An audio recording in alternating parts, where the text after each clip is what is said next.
All right, so let's get into this one. Ladies and gentlemen, Zoran Mamdani's government grocery store plan, it's already starting to unravel, and the stores have not even opened up yet. First, his team floated the idea of requiring you to show some type of library card style ID before shopping. This came after reporters asked how they plan to stop abusers of the taxpayer funded discounts from buying large quantities of food and then reselling it somewhere else. Yeah, that whole thing.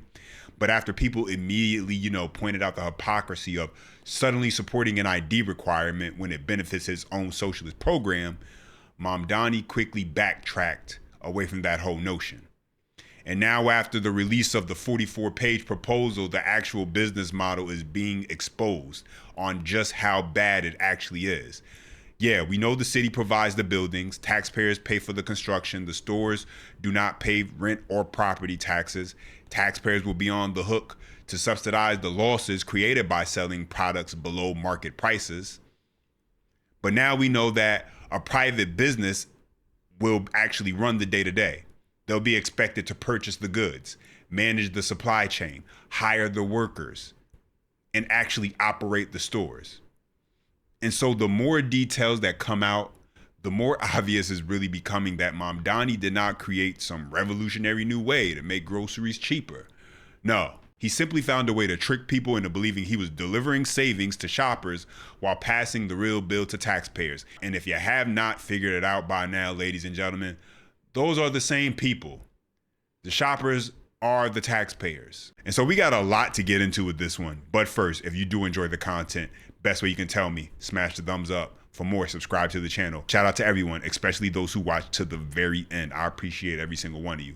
Let's go ahead and jump into it and start right over here. Mayor Mamdani and his team announced the new city-funded grocery stores. And reporters, of course, asked a very obvious question. Well, how are you going to make sure that only New Yorkers are reaping those benefits? Since their taxpayer dollars are the ones paying for it. Here's that moment.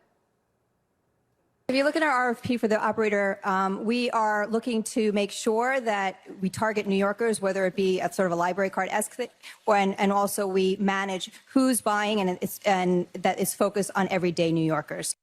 It sounds a lot like an ID.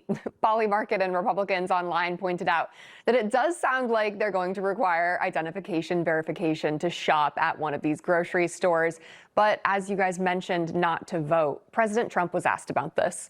An ID to access the voting booth. They don't want to access the voting booth with any identification. We want voter ID and we want proof of citizenship. Well, he also had a thing where you had to have two different IDs to shovel snow during the winter, right? Mamdani and his administration, they were pretty quick to walk back that claim, now saying no identification, proof of residency, or proof of income will be required to shop at these grocery stores. All right, and so this whole government taxpayer funded but privately ran, and we're going to get into that part momentarily, grocery store idea. I mean, it is a ticking time bomb labeled really, really bad idea waiting to just go off, explode. And it's not even a matter of if, it's a matter of when. Mamdani may be long gone by the time the actual effects of his policies are felt, just due to the timeline that it's going to take for the construction, the build, and the opening of all of these taxpayer-funded government grocery stores to actually, get going. I believe from the reports, the last location is not slated to open until about 2028, 2029. Yeah, so this is something that will gradually just get worse as time goes on. But don't get it twisted. It's not a matter of if it's going to happen. It's only when. And unfortunately, even once he's gone, those who are in, New York, they're going to have to deal with the damaging effects of his policies, because somehow he was able to convince people that this whole socialism thing never really able to be figured out in America and actually successful.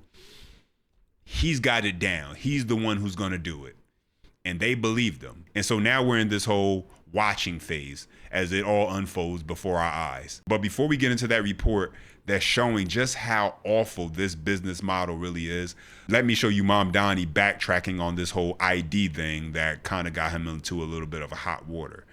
Take a listen.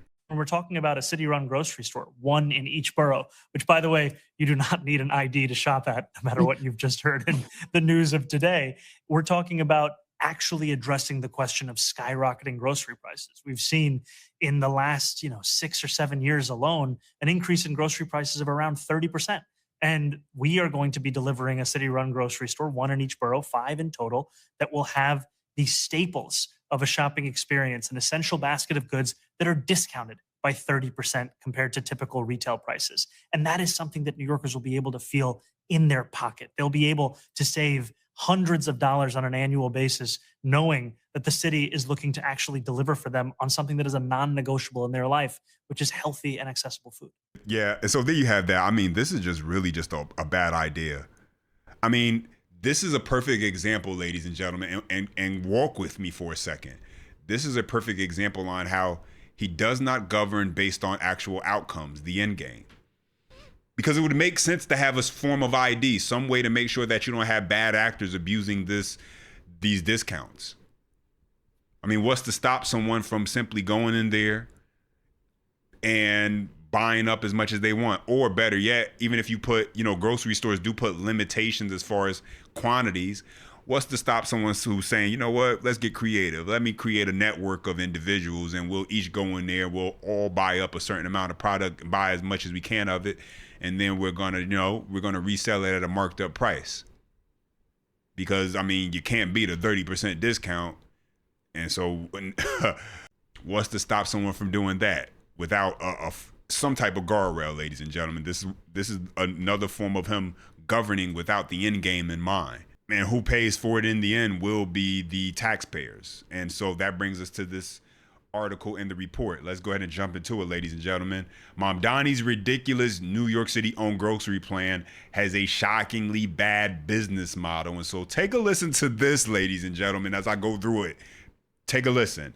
Mayor Zohran Mamdani's plan for 5 city-owned grocery stores has a shockingly bad business model, industry insiders argue, citing the administration's newly released request for proposals. The socialist mayor has long touted his plan to bring New Yorkers cheaper goods by opening a publicly funded, privately operated supermarket in each borough. But the New York City Economic Development Corporation's 44-page RFP released last week seeking contracting bids from vendors to run the shops. So that's the part where private businesses are going to be running the government taxpayer-funded grocery stores. Revealed the ridiculous idea will only lead to crappy stores, Chicago restaurateur Nick Kokonis claimed. We have an efficient system. Just change the outcomes, Kokonis said, in the X thread Monday, blasting the city's plan. While the RFP states the bidders who seek to run all 5 sites are preferred, so far only 2 of the locations, one in Manhattan and the other in the Bronx, have actually been identified by City Hall that he noted. Bidders are supposed to price unknown stores in unknown neighborhoods by assuming they're about 15,000 square feet. That's number one, ladies and gentlemen. So you don't know exactly what street, what block, but you got to make your bid. The RFP also notes the city paying for the design and fit out of sites, while the responsibility for the upkeep of the stores will fall on the laps of the operators. And so NYC makes the capital decisions while someone else pays for the consequences. I mean, that's going to become kind of a, pattern we can see. Other bizarre choices highlighted in the plan include the stated goal for the supermarkets to offer a limited variety of foods while also carrying kosher, halal, vegan, dairy-free, and diabetic options.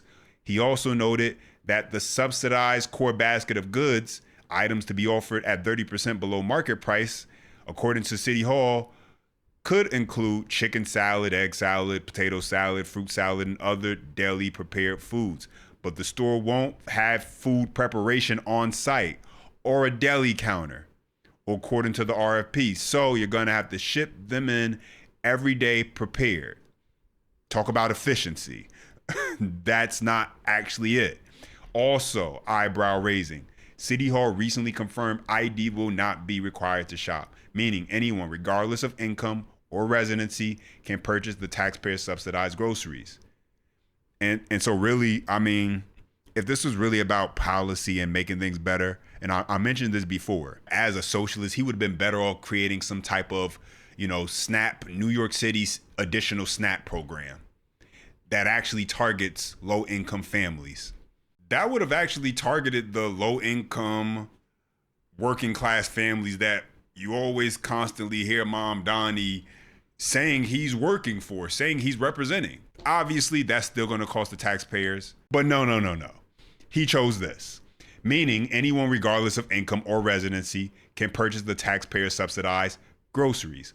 No means tests. Anyone could shop there, so taxpayers will subsidize the groceries for affluent shoppers who happen to live nearby, while needy families elsewhere get zero. Other industry insiders were also befuddled by the RFP. None of the metrics fit in my experience. Andy Aron's former owner of Gourmet Garage told the Post on Tuesday. They would be so much better by increasing SNAP benefits for those who need it. I mean, Fernando Mateo of the United Bodegas of America group called the grocery store plan an effing gimmick. It makes no sense. He's fuming, adding that if Mamdani wants to make a difference on affordability, he should work with existing grocery stores. The mayor's office and the EDC did not respond. Of course they did not. Yeah, and so, you know what? Before we jump into the next part where I want to show you actually in the report where it basically says, hey, you guys can't meet our discount, then we'll have the taxpayer pay for it. I'm going to show you that, but first, take a look at this. So Mamdani wants city-run grocery stores, he wants free buses, and he says he's going to pay for this in part by taxing the rich, because Mamdani thinks that people should contribute according to what they can afford so that everyone can have what they need. Do you think that's a good governing philosophy? Well, I think right now we need something different. And what's working, it's not working with what we have in the White House. Yeah, of course. I agree. I think that's good because there's so many that have so much and so many that have so little. There has to be a change because our world right now, it's going downhill. Yeah, so real quick, I'm going to go through this. Just kind of want to show you guys right here in the language where it lets you know, hey, the taxpayer, you will be on the hook for this. And so it says right here, I'm going to skip over right to the bottom, most important part. If proposed average discount on the core basket without affordability payment is less than 30%, the respondents means the vendors, the private businesses who will be running the day-to-day, must estimate the annual subsidy in the form of affordability payment required to achieve an average discount of 30% across core basket items, after accounting for capital fit out, rent, and property taxes being paid by NYCEDC. And so after the city has already covered you on your property taxes and your rent, if you figure that you still can't come up with this 30% discount, bring that to the city. And they'll figure out the numbers and the amount of subsidy is going to take to achieve that 30%. And so who pays the difference in the subsidy? If and when these stores cannot cover and make that 30% discount work just due to, bookkeeping, wages, running the day-to-day, utility costs, theft, spoilage, all of the other factors that play a role in, running a grocery store and trying to also consistently provide a 30% discount. Who pays for the subsidy? You guessed it. The taxpayer. That's who. Do you know who originally said, from each according to his ability to each according to his needs? No. That was Karl Marx, the father of communism. Knowing that, does that change whether you think that's a good governing philosophy? No. Karl Marx? He did. Do you agree with that? Yeah. Does that make you a communist? I don't think that alone could. I'm not sure that he adopted that from Karl Marx. No, because if you break down words, commune means community. It's for the people. I've met the rich people, and they're so spaced out, not in reality. It's kind of insane. I don't believe in any of this stuff. Actually, I feel really bad for everybody who believed in Mamdani and things aren't turning out how they wanted? I don't feel bad. The reality is some people need to learn things the hard way. It seems like the left is more concerned about shifting blame rather than looking in the mirror. You know, a lot of what happens in an individual's day-to-day life has to do with personal choices more than what the government is doing to them. And, you know, people bought into this whole notion that socialism is going to solve their problems, when in reality, a lot of it has to do with their personal choices. That's the thing no one wants to confront and say. Sometimes the most obvious answer, yeah, it's the right one. And the people who are going to pay for it will be the taxpayers and the mom and pop bodegas, businesses that are going to have to compete and, you know, perhaps end up going out of business because of it. Take a listen to this.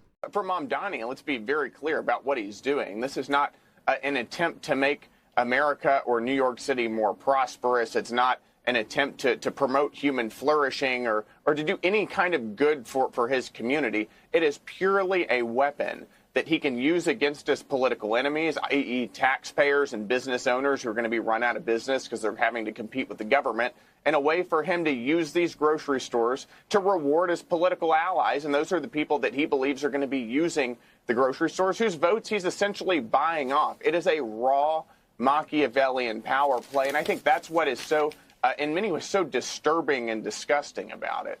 The result, they have no actual functional knowledge of communism. So here's my suggestion. Instead of losing tens of millions of dollars on these grocery stores, what should happen instead is everyone who voted for Mamdani should have to go live as the average Cuban lives for 1 month in Havana. Just ship them all down there. There's no electricity. There's basically no money for food. Everybody is starving. Let them live there for a month. When they come back to the United States, they will kiss the ground as they exit the airplanes or the boats, as the case may be, as they return to this country. And they will understand that socialism leads to communism, leads to disaster, and ultimately a capitalistic, market-based, profit-induced America is the only way for all of us to have better quality of life. But they're saying, I mean, listen, it's really interesting to watch this because capitalism is the thing that brought New York City back when it was down and out and nobody wanted anything to do with New York because it was crime ridden.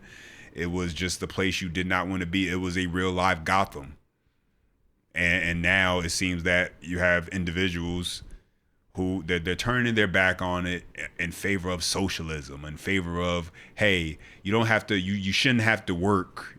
There should be some majestic force that just allows for things to be paid for, covered. You know, I explained and showed you that on the DSA platform. This is these people's mentality, and this is just one step in that direction with these government taxpayer funded grocery stores. As always, I'm going to keep you guys up to date with all of this as it continues to unfold. Now I want to hear from you. Drop your comments down below. I appreciate when you guys chime in. Don't forget, you enjoy the content. Smash that thumbs up for more. Subscribe to the channel. And as always, until next time.